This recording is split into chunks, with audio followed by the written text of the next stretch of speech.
What does home even mean when you've been traveling the world for almost a year? For 11 months, we lived out of bags, worn shoes that crossed continents, and seen the world through the curious eyes of our children. We are a German-Turkish family of 5 who believe that travel is the best education we can give our kids. And for nearly a year, we shared every adventure with you.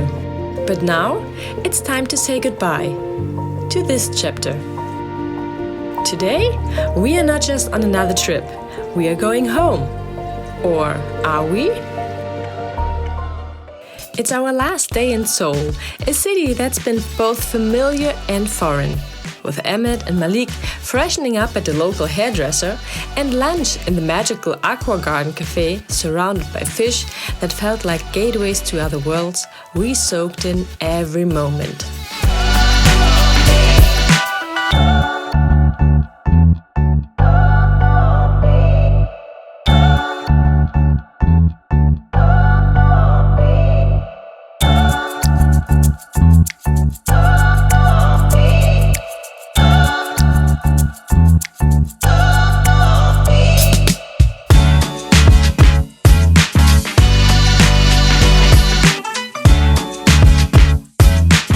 Our final stroll around Sokchon Lake under the shadow of the towering Lotte World Tower wasn't just a walk. It was a silent goodbye, a farewell to this life we built on the road, where every step, every smile and every struggle became part of us. Back at our temporary home, we packed our bags, leaving out some things that had helped us tremendously during the past months. Then, the next morning, the kids ran freely on the playground one last time, as if trying to hold on to the joy of being here now. But the clock ticked. And then came the ride to the airport.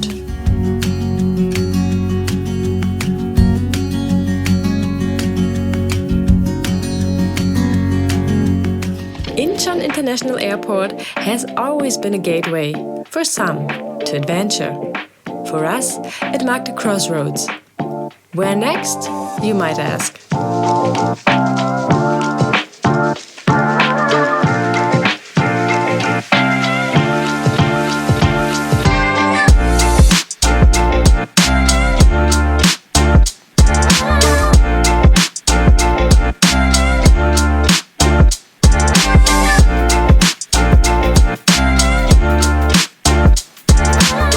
Yes, next stop, Shenyang, in China.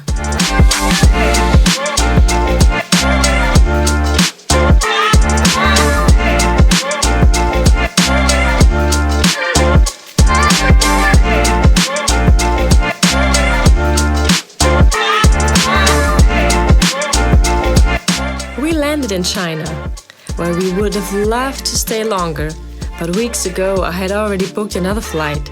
So it was a mere stopover.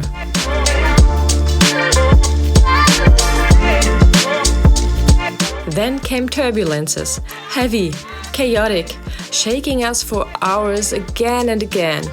It felt almost symbolic, as if the world was testing us one last time.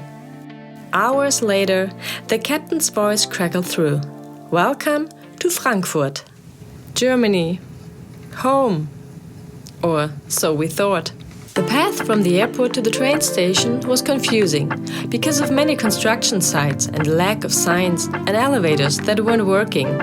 We helped several Chinese travelers who couldn't find their way around.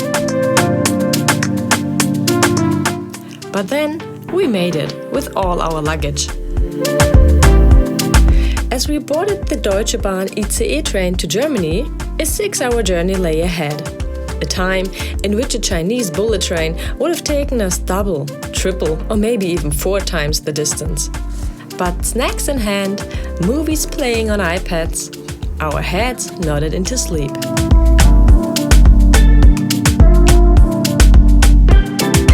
Outside, landscapes raced by like a slideshow of memories.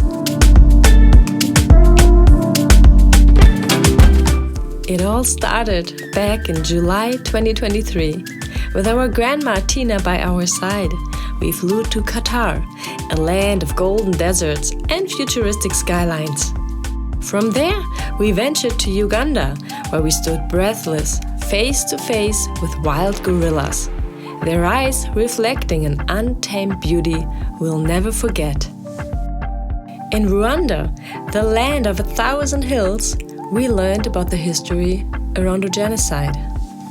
Then came Kenya, where we not only fed giraffes, but also took a walk with them. One of our greatest challenges? Climbing Mount Kilimanjaro in Tanzania. Step by step, breath by breath, we climbed up to the Kibo Hut to an elevation of 4,720 meters above sea level. Harder than climbing the world's tallest freestanding mountain is probably the life of the Hadzabe, a hunter and gatherer tribe that we visited before enjoying a luxury safari in the Serengeti.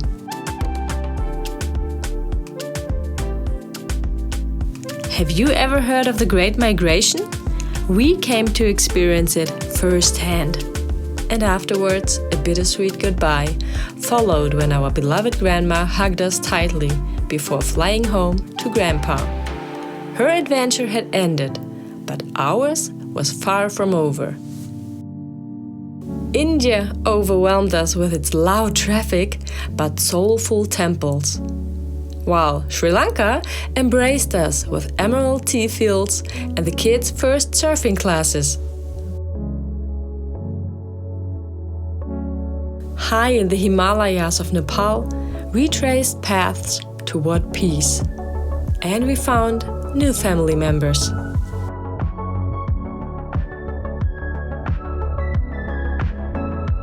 From there, the East called. After a 16-hour layover in China, we witnessed modern and ancient worlds combined in South Korea's palaces. We experienced volcanic activities and so much more in Japan.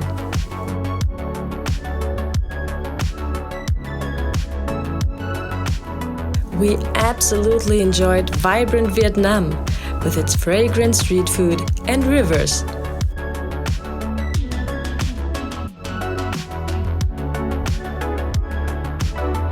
In Thailand, we took a shower together with elephants. And in Singapore, we saw the future unfolded in gardens that defied imagination. 3 months Australia can't be put into words.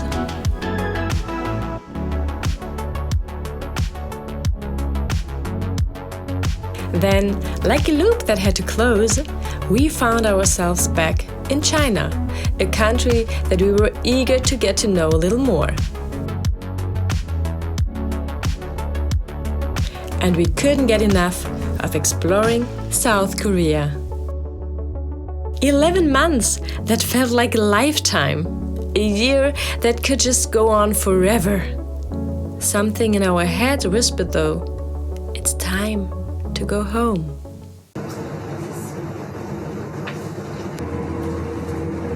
We arrived at Hamburg-Altona station. There, waiting were Grandma Tina and Dede, our grandpa. Da, ich sehe Oma. Ich sehe Dede.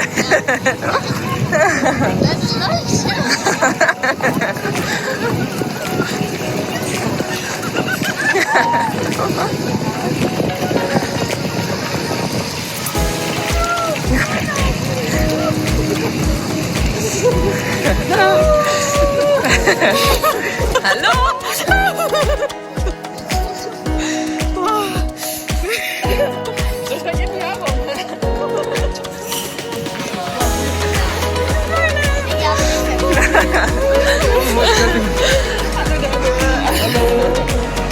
Alles gut?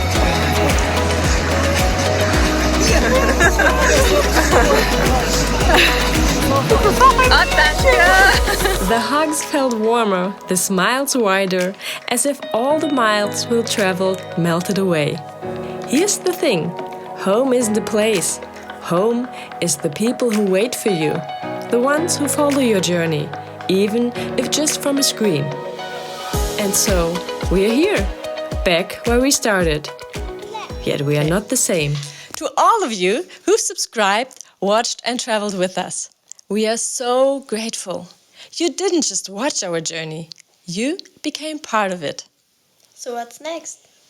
Oh, good question, Lila. What's next? Well, there's a Christmas tree behind us because we are preparing for the Christmas holidays. But what stories do you want us to share next? Comment below and let us know. What about the super thanks? Super thanks, yeah, to all of you who've sent super thanks. You're not just supporting us, you are investing in a shared dream to learn, teach, and inspire through travel. We are back home now, but the adventures are far from over. Because the world is still waiting. You're right, the world is still waiting. If you've been here from the beginning, or if this is your first video, thank you so much. Your support makes this possible. Don't forget to like, share, and subscribe so we can keep bringing you along. See you next Sunday, because the next chapter begins now on our travel journal. Bye!